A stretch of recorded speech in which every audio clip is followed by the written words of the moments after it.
নমস্কার বন্ধুরা, Prius cooking হাবে সবাইকে স্বাগত জানাই। আজকে ভীষণ সহজ উপায়ে বিস্কিট বানিয়ে দেখাবো। বাজার থেকে না কিনে এভাবে একবার বিস্কিট বানিয়ে দেখুন। তো চলুন শুরু করা যাক আজকের রেসিপি।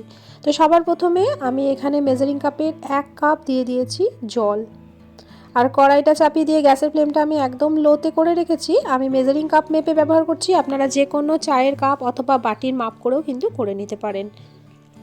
এবার আমি নিয়ে নিয়েছি হাফ কাপ গুঁড়ো চিনি। এবার জলের মধ্যে চিনিটাকে আমি দিয়ে দিলাম। তো আপনারা চিনির পরিমাণটা কিন্তু একটু বেশিও করে নিতে পারেন। আমি মিষ্টিটা খুব কম খাই বলে আমি একটু চিনিটা কম দিলাম। তো দিয়ে দিলাম 1 চামচ ঘি। ঘিয়ের পরিবর্তে আপনারা এখানে 1 চামচ সাদা তেলেরও ব্যবহার করতে পারেন। তো ঘিটা যেহেতু জমে আছে, তো ঘিটাকে ভালো করে একটু জলের সাথে মিশিয়ে দিলাম। এবার যে কাপের মাপ করে আমি জল নিয়েছি সেই কাপের মাপ করে দিয়ে দিলাম 1 কাপ সুজি। এটা মোটা দানার সুজি, আপনারা মোটা অথবা মিহি যে কোনো দানার সুজি এখানে ব্যবহার করতে পারেন। আবার ওই হাফ কাপের মাপ করে দিয়ে দিলাম আটা। হাফ কাপ আটা দিয়েও ভালো করে মিশিয়ে দিচ্ছি। গ্যাসের ফ্লেমটা একদম লোতে রেখে খুব ভালোভাবে মিশিয়ে একটা ডোয়ের মতো তৈরি করে নিতে হবে। চিনির পরিমাণটা আপনারা কম বেশি এখানে করে নিতেই পারেন। এই বিস্কিটটা কিন্তু একবার বাড়িতে যদি বানিয়ে নেন অনেক দিন পর্যন্ত সংরক্ষণ করে রাখতে পারবেন, আর খেতে হয় ভীষণ ভালো। ছোট থেকে বড় সবাই কিন্তু খেতে ভীষণ পছন্দ করবে। একবার হলেও এরকমভাবে বিস্কিটটা বানিয়ে দেখুন। তো রেসিপিটা তার জন্য সম্পূর্ণটা দেখার অনুরোধ রইল। আর এই রকম নিত্য নতুন রেসিপি পাওয়ার জন্য আমার চ্যানেলটি যদি সাবস্ক্রাইব করা না থাকে, চ্যানেলটিকে সাবস্ক্রাইব করে পাশে থাকার অনুরোধ রইল। তো বন্ধুরা দেখুন, এখানে ডোটা হয়ে গেছে আমাদের। এবার ডোটাকে একটু ঠান্ডা করে নেওয়ার জন্য একটা থালার মধ্যে দিয়ে দিলাম। এখন ডোটা ভীষণ গরম আছে, তো আমি এরকম দেখুন হাতের সাহায্যে একটু চ্যাপটা করে নিলাম যাতে ডোটা খুব তাড়াতাড়ি ঠান্ডা হয়ে যায়। এবার এর মধ্যে দিয়ে দিচ্ছি দেখুন হাফ কাপ চিনেবাদাম। চিনেবাদামটা ড্রাই রোস্ট করা আছে। চিনেবাদামটাকে আমি এভাবে একটু ভেঙে নিয়েছি।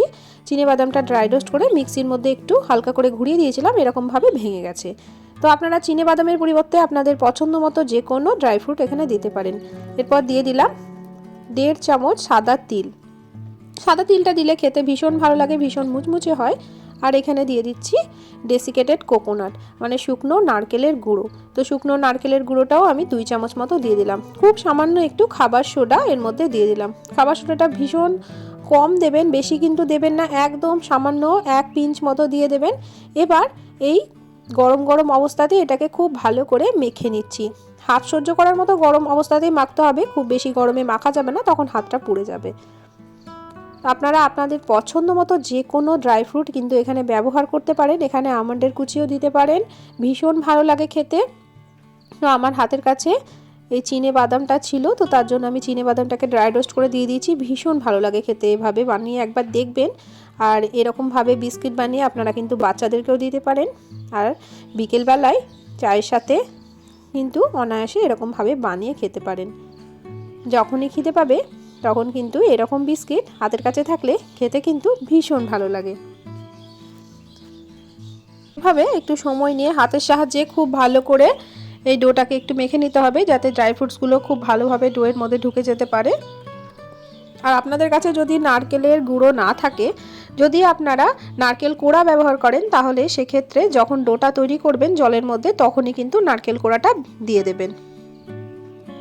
তো এদিকে ডোটা হয়ে গেছে, ডোটাকে আমি 5 মিনিট মতো রেস্টে রাখবো, তারপর আমি ফিরে আসছি। তো 5 মিনিট আমার রেস্টে রাখা হয়ে গেছে।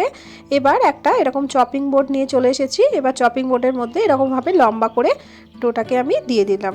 এবার এই ডো থেকে আপনারা আপনাদের পছন্দ মতো যে কোনো শেপ করে নিতে পারেন। তো আপনাদেরকে দেখিয়ে দিচ্ছি, দেখুন ভেতরটা কত সুন্দর ড্রাই ফ্রুটগুলো ভেতরে ঢুকে আছে। এরকমভাবে ড্রাই ফ্রুটটা দিলে পরে কিন্তু মুখে ড্রাই ফ্রুটটা পড়বে আর খেতে কিন্তু ভীষণ ভালো লাগে। তো আমি এরকমভাবে সমান করে একই রকম কেটে নিচ্ছি।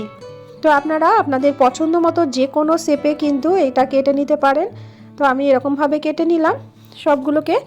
এবার এইখান থেকে একটা একটা করে নিয়ে আমি এরকমভাবে গোল করে চ্যাপটা করে দেবো। তো আমি আজকে ভীষণ সহজভাবেই এই বিস্কিটটা দেখাচ্ছি। আপনারা আপনাদের পছন্দ মতো চ্যাপটা লম্বা যে কোনো শেপ করে নিতে পারেন, তবে খুব বেশি মোটা করবেন না, কারণ এটা যখন ফ্রাই করব খুব বেশি মোটা হলে ভেতরটা কিন্তু কাঁচা থেকে যাবে। তো দেখুন বন্ধুরা, আমি এইভাবে সব বিস্কিটগুলোর শেপ দিয়ে দেব। বানাতে বেশিক্ষণ সময়ও লাগে না, খুব তাড়াতাড়ি বানানো হয়ে যায়, আর খেতে কিন্তু দুর্দান্ত লাগে। একবার হলেও আপনারা এটা বানিয়ে দেখবেন, সবার কিন্তু ভীষণ প্রশংসা করবে এটা খেয়ে। তো আমার দেখুন সব বিস্কিটগুলো তৈরি করা হয়ে গেছে। এবার এটাকে 10 মিনিটের জন্য এভাবেই রেস্টে রেখে দেবো, যাতে ওপর সারফেসটা একটু ড্রাই হয়ে যায়। তো অবশ্যই করে কিন্তু অন্ততপক্ষে 10 মিনিট রেস্টে রাখবেন। আর আপনাদেরকে এর মোটাটা দেখে দিচ্ছি, দেখুন এর থিকনেসটা ঠিক এরকম আমি রেখেছি। এর থেকে বেশি কিন্তু মোটা করবেন না, আবার একদম পাতলা পাতলাও করবেন না, এরকমই কিন্তু থিকনেসটা রাখবেন। তো চলুন এবার এগুলোকে ভেজে নিই। 10 মিনিট পরে আমি এদিকে একটা কড়াই চাপিয়ে দিয়েছি, কড়াইয়ের মধ্যে দিয়ে দিয়েছি বেশ কিছুটা সাদা তেল। তেলটা কিন্তু মিডিয়াম যখন গরম হবে সেরকমই কিন্তু দিতে হবে। তেলটাকে কিন্তু একদম বেশি হাই ফ্লেমে দেবেন না, তাহলে কিন্তু এগুলো ভেতর থেকে একদম কাঁচা থেকে যাবে আর ওপরটা হয়ে যাবে। এরকম মিডিয়াম তেলের মধ্যেই দিচ্ছি, আর লো টু মিডিয়াম ফ্লেমেই এটাকে ভেজে নিতে হবে। একদম লো ফ্লেমে ভাজা যাবে না, একদম লো ফ্লেমে ভাজলে তখন এটা বেশি তেল অ্যাবজর্ব করে নেবে, তখন কিন্তু একদমই ভালো লাগবে না। তো এইভাবে একটু ওপর থেকে আমি একটু তেল দিয়ে দিচ্ছি চামচের সাহায্যে, যাতে ওপর সারফেসটা খুব তাড়াতাড়ি শুকনো শুকনো হয়ে যায় বা ভাজা হয়ে যায়। তো এটা ভাজতে কিন্তু আমার 5 থেকে 7 মিনিট মতো সময় লেগেছে। মিডিয়াম ফ্লেমে, লো টু মিডিয়াম ফ্লেমে আমি রেখে এটাকে ভেজে নিয়েছি। তো এরমভাবে আমি একটু সাঁড়াশি দিয়ে ধরে এরকমভাবে কড়াইটাকে আমি একটু ঘুরিয়ে নিয়েছি, যাতে তেলটা খুব ভালোভাবে বিস্কিটগুলোর মধ্যে ছড়িয়ে যায়। তো একটা পিঠ যখন লাল হয়ে যাবে, তো তখন আর একটা পিঠ খুব সাবধানে কিন্তু উল্টে নিতে হবে। তো আপনাদেরকে দেখিয়ে দিচ্ছি, দেখুন আমি চামচের সাহায্যে এভাবে খুব সাবধানে একটা করে বিস্কিট উল্টে দিচ্ছি। এখানে খুব বেশি তাড়াহুড়ো করা যাবে না, কারণ এই সময় বিস্কিটগুলো ভীষণ নরম থাকে, তাই বিস্কিটগুলো ভেঙে যেতে পারে। তখন এটা বিস্কিটটা দেখতেও ভালো লাগবে না, আর খেতেও কিন্তু ভালো লাগবে না। তো আমি দেখুন চামচের সাহায্যে একটা বিস্কিটকে এভাবে উল্টে দিচ্ছি। তো এইভাবে একটু সময় নিয়ে বিস্কুটগুলোকে ভেজে নিতে হবে। একদম কিন্তু হাই ফ্লেমে ভাজবেন না, তাহলে বিস্কুটের ওপর দিকটা কালার চলে আসবে আর ভেতরটা কিন্তু কাঁচা থেকে যাবে, তখন কিন্তু একদমই ভালো লাগবে না। তখন বিস্কিটের যে ক্রাঞ্চি ভাবটা সেটা কিন্তু একদমই আসবে না। তো এই পিঠটাও হয়ে গেলে তো আমরা আরেকবারও উল্টে পাল্টে ভালো করে ভেজে নিয়ে তারপরে এই বিস্কিটগুলোকে তুলে নেব।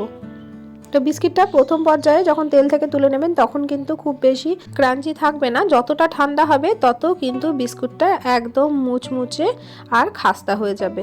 তো দেখুন বিস্কিটগুলো আমার সুন্দর করে ভাজা হয়ে গেছে। আবার ওই বিস্কিটটাকে এই পিঠটা উল্টে দিচ্ছি আর একটু খানিকক্ষণ ভেজে নিয়ে তারপর কিন্তু বিস্কিটগুলোকে আমি তুলে নেব। আজকের রেসিপিটা কে কোথা থেকে দেখছেন অবশ্যই আমাকে কমেন্ট করে জানাবেন। আপনাদের সুন্দর সুন্দর কমেন্টগুলো পড়তে আমার কিন্তু ভীষণ ভালো লাগে। যারা আজকে নতুন এসেছেন আমার চ্যানেলে, এখনও পর্যন্ত চ্যানেলটি সাবস্ক্রাইব করেননি, প্লিজ আমার চ্যানেলটিকে সাবস্ক্রাইব করে পাশে থাকবেন। তো দেখুন এগুলোকে আমি তেল থেকে তুলে নিচ্ছি। তো এরকমভাবে একটা ঝাড়নার মধ্যে দিয়ে দিচ্ছি, যাতে অতিরিক্ত তেল যেটা আছে সেটা বেরিয়ে যায়। অতিরিক্ত তেলটা এখানে সুন্দরভাবে পড়ে যাবে। তো এগুলোকে আমি তেল থেকে তুলে নিচ্ছি। গ্যাসের ফ্লেমটা কিছুক্ষণ বন্ধ করে তেলের টেম্পারেচারটা আবার মিডিয়াম করে নিয়েছি।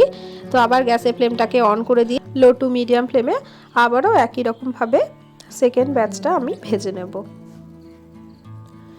একবার হলেও বাড়িতে এই বিস্কিটটা বানিয়ে দেখুন বন্ধুরা, ছোট থেকে বড় সবাই কিন্তু খেতে ভীষণ পছন্দ করবে।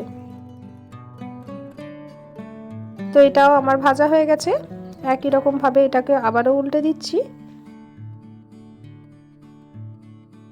এইটা ভাজা হয়ে গেছে, এবার এটাকে আমি গ্যাসের ফ্লেমটাকে তুলে নেব। বাচ্চাদের টিফিনেও কিন্তু এই বিস্কিটগুলো আপনারা বানিয়ে দিতে পারেন, তারাও কিন্তু ভীষণ পছন্দ করবে। একই রকমভাবে থার্ড ব্যাচটাও আমি ভেজে নিচ্ছি, এটাকেও আমি তুলে নিচ্ছি। এখানে 1 কাপ সুজি আর হাফ কাপ আটা দিয়ে আমার কিন্তু অনেকগুলো বিস্কিট তৈরি হয়েছিল। প্রায় 21টা মতো বিস্কিট আমি তৈরি করে নিয়েছিলাম। তো দোকান থেকে না কিনে এভাবে একবার বাড়িতেই খুব সহজে বিস্কিট বানিয়ে দেখুন। তো এখন বিস্কিটগুলো একদম ঠান্ডা হয়ে গেছে, আর দেখুন আপনাদেরকে দেখিয়ে দিচ্ছি এখন কতটা ক্রাঞ্চি হয়েছে বিস্কিটটা, আর দেখুন ভেতরটা কতটা সুন্দর হয়েছে।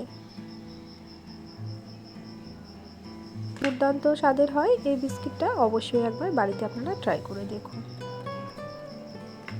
আজকের রেসিপিটা কেমন লাগলো অবশ্যই আমাকে কমেন্ট করে জানাবেন। রেসিপি ভালো লাগলে প্রিয়জনদের সঙ্গে শেয়ার করতে ভুলবেন না। আমার চ্যানেল সাবস্ক্রাইব করা না থাকলে চ্যানেলটি সাবস্ক্রাইব করে পাশে থাকার অনুরোধ রইল। অসংখ্য ধন্যবাদ ভিডিওটি এতক্ষণ পর্যন্ত ধৈর্য সহকারে দেখার জন্য।